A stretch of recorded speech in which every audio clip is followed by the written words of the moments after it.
Hello, students. Welcome back. Children, we are towards chapter number 3, and the name of the topic, as you can see, it's termed as partition values. Now, we are very familiar with the word averages, children. Now, we know that we used to calculate those three averages that we have, the arithmetic mean, and the mode, and median. Now, this year, children, we are going to focus only on median, and उसका varieties जो आता है वो. अच्छा, अभी जो data हम लोगों को दिया जाता है, whatever the data is given to us children, it will be the individual discrete data होता है बच्चों लोग, या फिर जब ग्रुप्स दिए रहते हैं तो उसको हम लोग कंटिन्यूअस डेटा करके बुलाते हैं. Okay, now they just listed out certain formulas here children, उसमें से अपने काम का जो है वो हम लोग देख लेंगे. अच्छा, among the formula children, first one that they are given is related to what is known as the arithmetic mean. Okay, arithmetic mean. Now that should relate to summation of x upon n. अगर individual data है तो फिर summation of f1 x1 upon n, ये discrete data के लिए, और summation of f1 x1 upon n, that should be for continuous data. फिर mode का मतलब आपको पता है, जो आइटम में चलो मैक्सिमम टाइम रिपीट करता है उसको हम लोग मोड करके बुलाते हैं. तो बाय ऑब्जर्वेशंस भी पता चलता है. If there is one more formula that is given here children which can help us to calculate mode, and that is L1 plus F1 minus F0 upon 2 F1 minus F0 minus F2 multiplied by height. So that should be another formula that we have children, right? Okay. फिर आता है चलो median की तरफ. Now as far as the median is concerned, m is nothing but the children middlemost value, we can say n plus 1 by 2. That's the observation that we have children. अगर discrete data दिया जाएगा तो n plus 1 by 2 वापिस से वही आता है. But if you go to study for what is known as the continuous data, तो ये formula यूज किया जाएगा, जहाँ पे L1 plus n by 2 minus CF upon F multiplied by H. This is the general formula that we have children. Okay. Now 10th standard में बच्चों हम लोगों ने arithmetic mean, median, mode, which are actually referred to as measures of central tendency. क्या बोला था इनको? Measures of central tendency. We have studied them, right? अभी मीडियन का मतलब आप सबको पता है children, it's nothing but the children middle most observation that we have. जो डेटा दिया जाता है उसको हम लोग असेंडिंग या फिर डिसेंडिंग ऑर्डर में ऑर्गेनाइज करते हैं बच्चों लोग. अच्छा, so median is a special type of partition value children, जैसे जो डेटा को पार्टीशन करता है into equal number of observations that we have. मतलब उसके ऊपर और उसके नीचे इक्वल नंबर ऑफ ऑब्जर्वेशंस मिलेंगे आपको. तो जैसे मीडियंस आते हैं, in a similar way children we could also have quartiles होते हैं.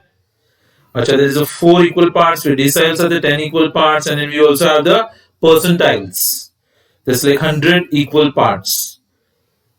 अच्छा, सो उनको कभी-कभी बच्चों लोग एक अलग वर्ड से भी जाना जाता है, which are actually referred to as fractiles करके बोला जाता है.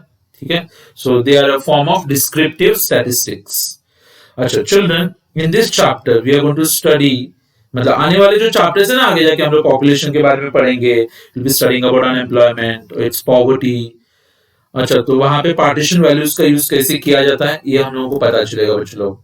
ठीक है, नाउ वो जो डू यू नो वाला पार्ट दिया है children, you can refer to some extra information that they are given. Statistics day, Prashant Chandra Mahalanobis children, तो एक इंडियन स्टैटिस्टिशियन थे. तो सेकेंड 5 ईयर प्लान जो था अपना इंडियन इकोनॉमी का 56 से लेकर 61 तक, जो हम लोग पढ़ने वाले आगे के चैप्टर्स में, उसको महालनोबिस मॉडल का नाम दिया गया था. ठीक है, सो कभी कभी बच्चों लोग दो डेटा का जो सेट्स आता है उसके बीच में जो डिस्टेंस मेजर करते हैं उसको हम लोग महालनोबिस डिस्टेंस करके भी नाम दिया गया, या फिर फ्रैक्टाइल ग्राफिकल एनालिसिस करके भी उसको नाम दिया जाता है. तो socio economic conditions of different countries or different people can be measured with that. तो इकोनॉमिक प्लानिंग, स्टैटिस्टिकल डेवलपमेंट, तो पीसी महालनोबिस का बहुत बड़ा कंट्रीब्यूशन था बच्चों लोग. सो 29th of June every year is celebrated as a statistics day in memory of PC Mahalanobis. Okay, so there was some extra information that we had children. अच्छा, अभी सवाल आता है बच्चों के लिए कि पार्टीशन वैल्यूज का जरूरत कब पड़ता है हम लोगों को. So the need for partition values. बच्चों लोग किसी भी डेटा के अंदर दो टाइप के वैल्यूज मिलते हैं आपको बच्चों लोग. We have the extreme values on the low side and the higher side. अच्छा, उसको हम लोग आउटलायर्स करके बोलते हैं, जो एक्सट्रीम होता है ना, सबसे कम और सबसे बड़ा। अच्छा, जो एवरेज होता है बच्चों लोग, जो कभी कभी रिप्रेजेंट नहीं कर पाता है ठीक से वैल्यू को। Now to overcome this misrepresentation children, तो partition values like medians, quartiles, deciles and percentiles are used. So can you just observe some words here, children? This is median. अच्छा, that is Q2. अच्छा, फिर deciles 5 and P50, ये सब के सब बच्चों लोग कुछ और नहीं है, मीडियन से। बच्चों लोग क्वार्टाइल्स मतलब क्या होता है बच्चों लोग, 4, तो Q2 जो रहेगा उसका मीडियन आएगा। डिसाइल्स यानी बच्चों लोग क्या होता है, 10, तो D5 यानी उसका मीडियन आता है बच्चों लोग। और परसेंटाइल मतलब कितना होता है, 100, तो उसका P50 मतलब उसका मीडियन आ जाएगा। ठीक है, and then children you should know वाले कॉलम में they have just told you कि लाइक ये क्वार्टाइल्स, डेसाइल्स और परसेंटाइल्स का इकोनॉमिक्स में यूज क्या होता है बच्चों लोग।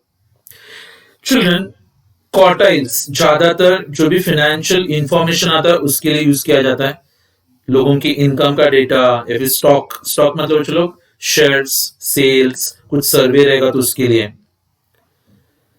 अच्छा, इंडिविजुअल लोगों का जो इनकम्स होता है बच्चों लोग, उसमें कुछ चेंजेस आते हैं, उसको कैलकुलेट करने के लिए we can make use of what are called as the income quartiles, जैसे कि सैलरीज, वेजेस, इन्फ्लेशन, फ्लक्चुएशंस। अच्छा, जो डेसाइल्स होते हैं children, they are basically used in finance में यूज किया जाता है उसको, जैसे कि इकोनॉमिक इनइक्वालिटी कितना है अपने देश में बच्चों, जो गरीबी दरिद्र रेशा था ना, पॉवर्टी लाइन, या फिर ड्रॉट्स वगैरह आते हैं, वहां पे यूज किया जाएगा। अच्छा, they could also be used in investments, जैसे बच्चों लोग कि आपने अगर कुछ शेयर्स का पोर्टफोलियो आपके पास, या फिर म्यूचुअल फंड से चिल्ड्रन उसका परफॉर्मेंस देखने का रहेगा तो। अच्छा, परसेंटाइल्स जो होता है children, percentiles basically they will be used to calculate scores, मतलब टेस्ट स्कोर्स। अच्छा, health indicators, household income, household wealth, या फिर परसेंटाइल्स ऑफ वेजेस। अच्छा, फिर बेसलाइन बेंचमार्क बनाना होता है, वहां पे भी children will be using those percentiles. Now, since this is a topic related to maths, children, this is study maths to understand it better, children. But we have already studied maths till 10th standard, so everyone should understand it better, right? So let's begin with the first section, children, that we have. It's related to the quartiles. Quartiles का मतलब क्या होता है बच्चों? It's जो आपको observation का एक पूरा सेट दिया हुआ है, उसको हम लोग जब 4 इक्वल पार्ट्स में डिवाइड करते हैं तो उसको क्वार्टाइल्स बोला जाता है बच्चों लोग। Now there are 3 quartiles, children, which can divide the data into 4 equal parts. Now you will say, like, children, what are they, sir? So we have what's known as, just a minute, yes, एक होता है चलो Q1, then we got Q2 and Q3. जैसे कि for example first quartile, second quartile and the third quartile. अभी second quartile जो होता है चलो उसको हम मीडियन बोलते हैं। This like example in this line children, a Q1 है children, this is Q2 and Q3। तो आप देख सकते हो यहाँ पे Q2 एकदम सेंटर में आ रहा है, that is why it is called as the median children। अच्छा, Q2 को भी अगर आप डिवाइड करोगे तो Q1 उसका सेंटर आता है, और ये दोनों को डिवाइड करोगे तो फिर Q3 सेंटर आएगा।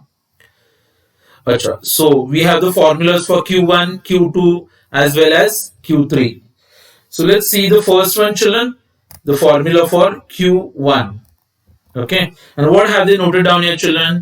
That is Q1 is equal to size of I multiplied by n plus 1 upon 4 observation. ठीक है, तो I could be like for example 1, 2, 3।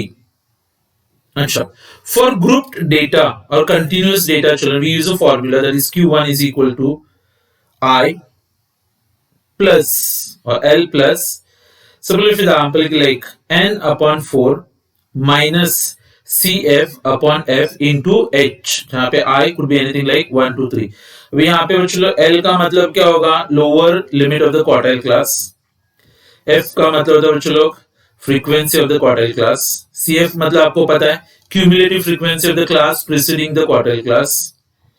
N का मतलब होता है टोटल नंबर ऑफ फ्रीक्वेंसी, और H का मतलब होता है चलो upper limit minus lower limit. चलो कुछ एग्जांपल सॉल्व करेंगे तो आपको ये फटाक से समझ में आएगा चिल्ड्रन कि like what are this quartiles like.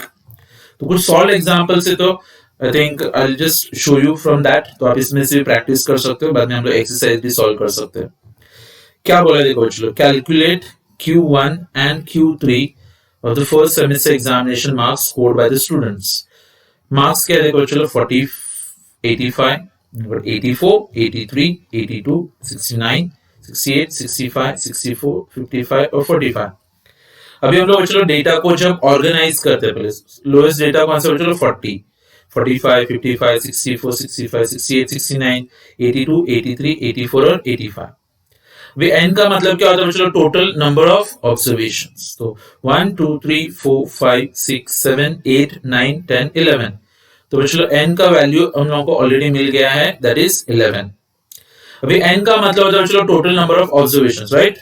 So Q1 is nothing but children size of n plus 1 upon 4, तो सॉल्व करते हो आप ऐसे लिखोगे Q1 is equal to is nothing but the size of n plus 1 by 4, और फिर ये क्या होता है बच्चों लोग, ऑब्जर्वेशन रहेगा, राइट।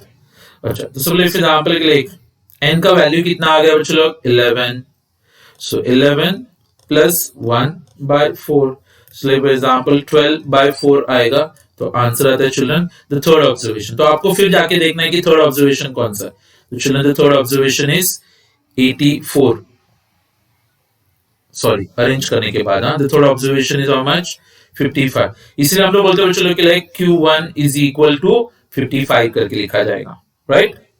ये फर्स्ट क्वार्टाइल होता है children. If you want to calculate the third quartile, अगर आपको थर्ड क्वार्टाइल सॉल्व करना है तो कैसे कैलकुलेट करते, तो आप लिखते हो क्या लिखोगे, Q3, तो साइज ऑफ, आपको ब्रैकेट्स के बाहर क्या लिखना है, थर्ड क्वार्टाइल, इसलिए आप 3 लिख दो, और अंदर क्या लिखोगे, n plus 1 by 4। So children, so for example, if you go to calculate Q3, it's outside the column third quartile। अभी ये तो हम लोग को ऑलरेडी मिला हुआ है ना बच्चों लोग, क्या 11 plus 1 upon 4 observation, so it's like 3 multiplied by 3। So children, ultimately we can say it's the 9th observation। क्या बोलोगे आप, 9th observation। तो फिर फटाक से आपको चेक करना पड़ेगा कि लाइक 9th observation क्या है। So 1 2 3 4 5 6 7 8 9, and the 9th observation children is 83।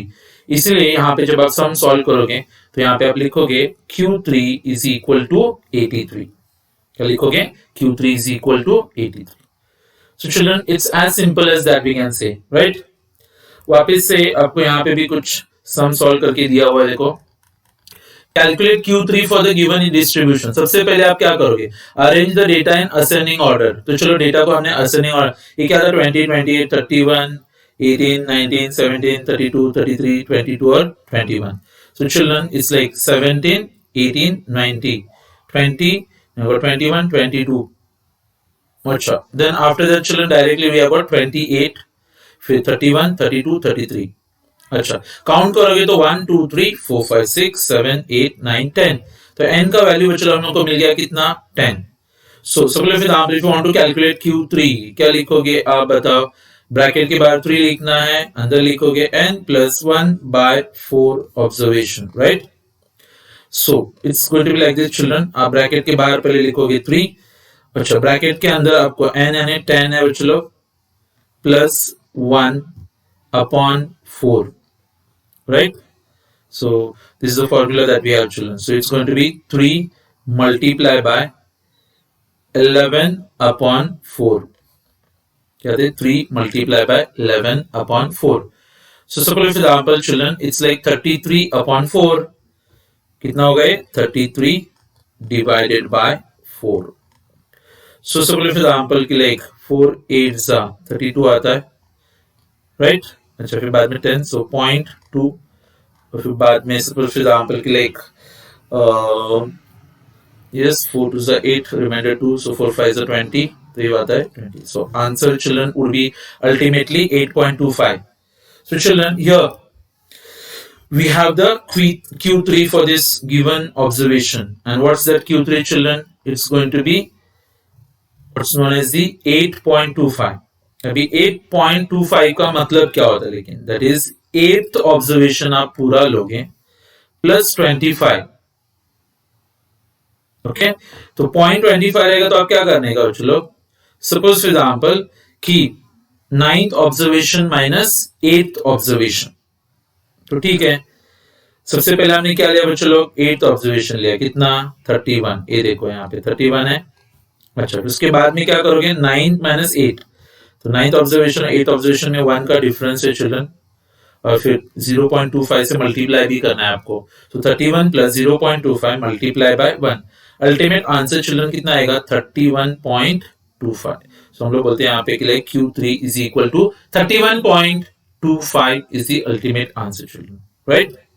अच्छा, now the question arises children कि like if you are given some discrete data, अगर आपको क्या दिया जाएगा, थोड़ा डिस्क्रीट डेटा दिया जाता है, तो हम लोग क्या कर सकते हैं, तो how we can calculate, so by arranging the distribution of the data in ascending or descending order.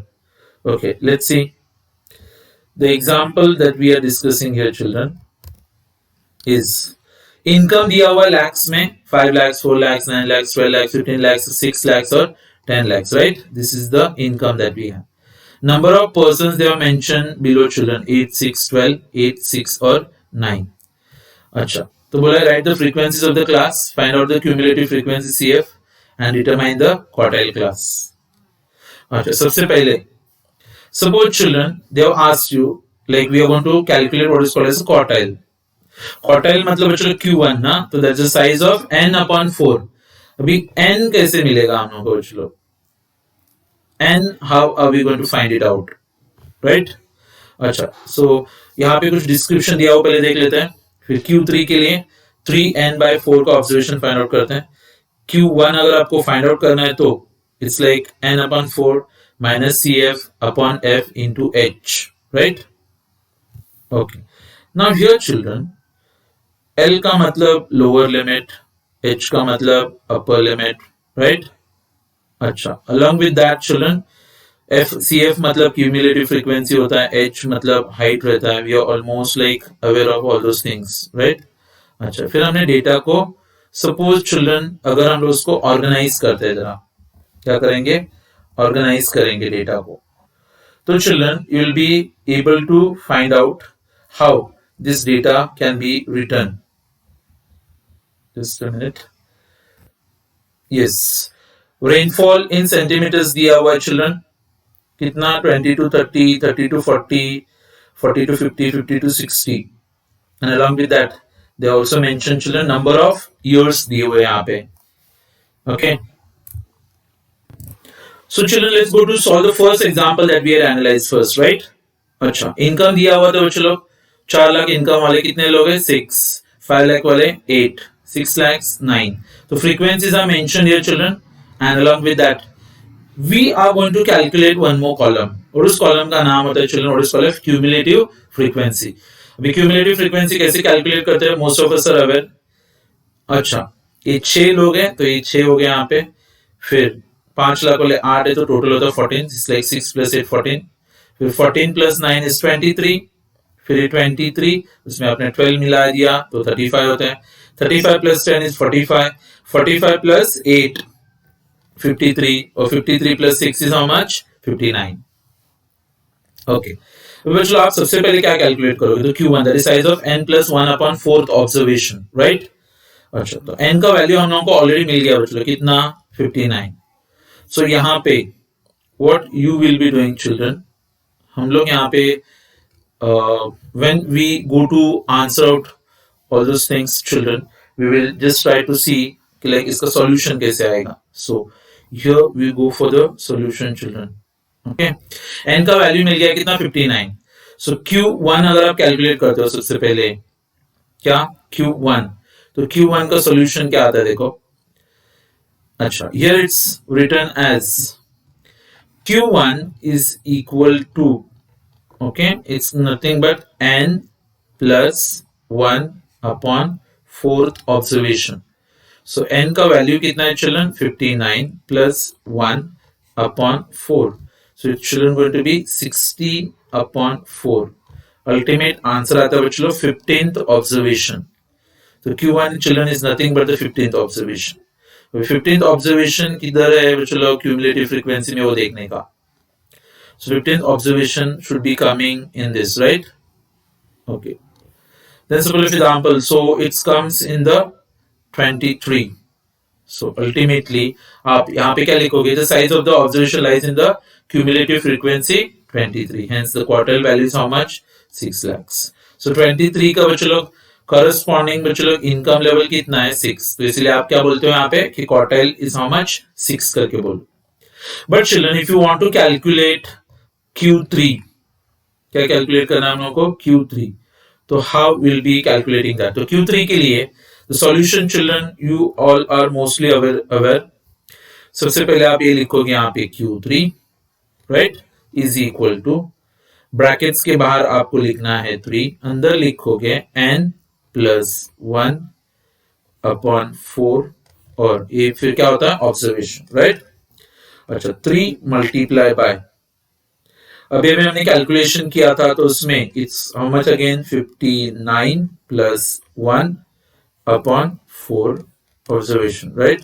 So 3 multiply by क्या आता है बच्चों लोग? ये this should be 15, right? तो ये लिखा मैंने यहाँ पे 15. So 3 into 15 is how much? 45. अभी आपको फटाक से ढूंढना है के लिए 45th ऑब्जर्वेशन कौन से क्यूमुलेटिव फ्रीक्वेंसी में आएगा? 45. So 45 is already given here, children. So we say that corresponding income level is how much? 10 lakhs. So Q3 का वैल्यू हम लोगों को मिल चुका है बच्चों लोग, and Q3 का वैल्यू है यहाँ पे 10 lakhs का. So children, this is how you are supposed to calculate the quartile values, children, for Q1 as well as Q3. अच्छा, ये discrete data का हो गया. Now very importantly, children, we are going to study how quartiles can be calculated for continuous data. तो continuous data के लिए कुछ formulas तो दिए उन्होंने. ये वाला तो फॉर्मूला हम लोग को ऑलरेडी पता है, चलो कौन सा? Q1 n/4th observation, right? Q3 के लिए हम लोग क्या करते हैं? 3 n/4th ऑब्जर्वेशन करते हैं. स्टेप 2 क्या करोगे आप? L plus n/4 minus CF upon F into H. और जैसे कि for example I, it could be 1 2 3 करके दिया है. सबका फुल फॉर्म प्रोवाइडेड है बच्चों लोग यहाँ पे. L मतलब लोअर लिमिट, F मतलब frequency of quartile class, CF मतलब cumulative frequency of the class preceding the quartile class, N का मतलब total frequency और H का मतलब upper limit minus lower limit. Children, let's go for solving the example. Okay, यहाँ पे children they have just noted out कि like rainfall in centimeters दिया हुआ देखो. So 20 to 30, 30 to 40, 40 to 50, 50 to 60. ये क्या है? Number of years 7, 20, 17, 6. अभी आप जो कॉलम कैलकुलेट करते हो उसको हम लोग नाम क्या देते हैं बच्चों? Cumulative frequency. तो ये आपने यहाँ पे 7 लिखा है, फिर 7 में 20 ऐड कर दिया तो कितना हो गया? 27 प्लस 17 इज 44 प्लस 6 इज 50. तो चलो n का वैल्यू हमारे पास है 50. तो सपोज Q1 अगर आपको कैलकुलेट करना है तो आप क्या करोगे? The size of n upon 4. अभी आप यहाँ पे सीधा n upon 4, we don't continuous data के लिए चलो we don't make n plus 1 upon 4. So n upon 4, n कितना है चलो? 50. So it's going to be children 50 upon 4. So we get the answer as 12.5. तो चलो 12.5 ये हम लोगों को आंसर मिल गया बच्चों लोग n/4 का. ओके, अभी आप ढूंढोगे कि लाइक ये 12.5 आता कहाँ पे? तो n/12.5 चिल्ड्रन 27 वाले क्लास में मिलेगा आपको ना. तो ये बच्चों लोग 27. तो अभी आपको अलग अलग वैल्यूज मिलते हैं इधर. Okay, let me just clear up the screen for you, children. Okay, अभी हम लोगों को बच्चों इसमें से बहुत सारा डेटा मार्क करना पड़ेगा. Okay, so I'm just removing this. चलो, one thing is clear, children, कि like 27 हम लोगों को मिल गया है, right? Okay, अभी हम लोगों को क्या क्या पता करना है देखो. सबसे पहले L मतलब बच्चों लोग लोअर लिमिट. तो चलो लोअर लिमिट हम लोगों को मिल गया कितना? 30. फिर हम लोगों को चाहिए F मतलब frequency of the quartile class. कितना है बच्चों? Frequency of the quartile class 20. फिर हमको चाहिए CF of the pre quartile class. कितना है बच्चों लोग? 7. तो ये लिखा हमने 7. N तो हम लोगों को ऑलरेडी मिला हुआ है कितना? 50. और हाइट कितना बच्चों लोग? Upper limit minus 40 minus 30 is 10. तो सब वैल्यूज मिल गए. अभी इन वैल्यूज को आप फॉर्मूला में रिप्लेस करोगे. तो सपोज Q1 कैलकुलेट करने का हम लोगों को क्या? Q1. So how we go around? Q1 children is going to be L plus n/4 minus CF upon F into H. तो L का वैल्यू हम लोग को ऑलरेडी दिया गया था कितना? 30. अच्छा, प्लस 50/4, ये तो ऑलरेडी है हमारे पास। Cumulative frequency of the pre quartile class कितना है 7/f, f मतलब frequency of the quartile class 20, और हाइट कितना 10, इसलिए 30 plus 12.5 minus 7/20 into 10। So 30 plus ये बचल 12.5 माइनस 7 करोगे तो 5.5 बचता है, इसलिए मल्टीप्लाई बाय 10 करोगे तो 55/20। सो 30 प्लस ये 20, सपोज फॉर एग्जांपल 22 जा suppose 40 we get it as right, बाद में 2.7, तो अल्टीमेट आपका आंसर आएगा बच्चों लोग यहाँ पे Q1 is equal to 32.75 right. अच्छा, अगर आपको थर्ड क्वार्टाइल कैलकुलेट करना है, क्या कैलकुलेट करना है थर्ड क्वार्टाइल, तो फिर हम लोग कौन सा फॉर्मूला यूज कर सकते हैं? सिंपल चिल्ड्रन, अगेन 3n/4 लेना है आपको। सो 3 मल्टीप्लाई बाय n, n यानी कितना बच्चों ऑलरेडी 50 है upon 4। So like for example children 150/4 होता है ना। अच्छा, सो सपोज फॉर एग्जांपल लाइक 4 3 जा 12, रिमाइंडर 30। अच्छा, 4 7 जा 28, रिमाइंडर 20, और 4 5 जा 20, तो 3.75, और सॉरी 37.5 इज। अच्छा, ये 37.5 फिफ्थ वाला ऑब्जर्वेशन, फटाक से आपको टेबल में देखना पड़ेगा कि 37.5 कहां पे आता है। तो 37.5 बच्चों 44 वाले टेबल में आएगा। अच्छा, 44 मतलब अभी बहुत सारे वैल्यूज मिलते हैं बच्चों, ये है L1, तो यहाँ पे आप सब फॉर्मूलाज लिख सकते हो बच्चों लोग डायरेक्टली। L1 का वैल्यू कितना है 40, अच्छा इनटू ब्रैकेट्स प्लस n/4 का वैल्यू हम लोग को ऑलरेडी मिल गया कितना चिल्ड्रन, इट्स लाइक डायरेक्टली लिख सकता हूं मैं। अच्छा, अगर आप लिखना चाहते हो तो 3 मल्टीप्लाई बाय 50/4 राइट, माइनस क्या लिखते हैं हम लोग वहां पे, cumulative frequency of the pre quartile class, that's going to be children 27। ये देखो ये कितना 44 है ना, तो ये कितना 27, तो ये आपने लिखा है यहाँ पे बच्चों लोग 27, और हाइट तो सेम रहेगा बच्चों लोग, that is multiply by h, it's going to be nothing but 10, तो ये आप यहाँ पे 10 लिखते हो। So ultimately children 40 so equals to, ये आप लिखोगे 40 राइट, प्लस इसका आंसर तो हम लोग को ऑलरेडी मिला था अभी कितना था बच्चों लोग 37.5, तो ब्रैकेट्स में आप लिखोगे 37.5 माइनस 27 राइट, और मल्टीप्लाई बाय 10, ये आपने मल्टीप्लाई बाय 10 लिख दिया। अच्छा, so it's going to be 40 plus 37.5 minus 27 children, it's going to be something like 10.5, yes. सो ये आपका आंसर था बच्चों यहाँ पे 10.5, और उसको आप मल्टीप्लाई बाय करोगे बच्चों बाद में कितने से, अच्छा ये अपॉन 17 भी रहेगा यहाँ पे, upon 17 that is the frequency of the quartile class, so ये upon 17 है इधर और multiply by 10, so ultimately बच्चों ये कितना होगा, ये 40 प्लस ये 105 होता है divided by 17, so 40 plus, so for example like 17 6 is 102 right, अच्छा point 102 मतलब 3, so it's again 0.1 आता है बच्चों लोग, और सपोज फॉर एग्जांपल लाइक 13, तो yes it's going to be around for example like 8 सा, so suppose for example like ultimately Q3 का आपको आंसर यहाँ पे मिलता है, दैट्स 46.18। तो children that is how you do the calculation for continuous classes, ये कंटिन्यूअस क्लासेस का कैलकुलेशन आता है राइट। अच्छा, सपोज आप बच्चों लोग कुछ कैलकुलेशंस यहाँ पे खुद भी देख सकते हो, मैं भी आपको कुछ कैलकुलेशंस, ये पहले मैं आपको थोड़ा सॉल्व कराऊंगा ऐसे ही, और उसके साथ में फिर मैं आपको एक्सरसाइज सॉल्व करा के दूंगा, तो आप लोगों को फिर पता चलेगा exactly how this things are solved. जिन लोगों ने मैथ्स वगैरह लिया हुआ है आप लोगों के लिए तो कुछ डिफिकल्ट नहीं है, तो you can help out students who are weak in this children. Okay, so that's all for today. In the coming lecture children I'll be teaching you how to calculate deciles and then we'll be going for percentiles, और फिर उसके बाद में मैं exercise solve करा के दूंगा आपको. Okay, so bye children, everyone, take care, see you in the next lecture.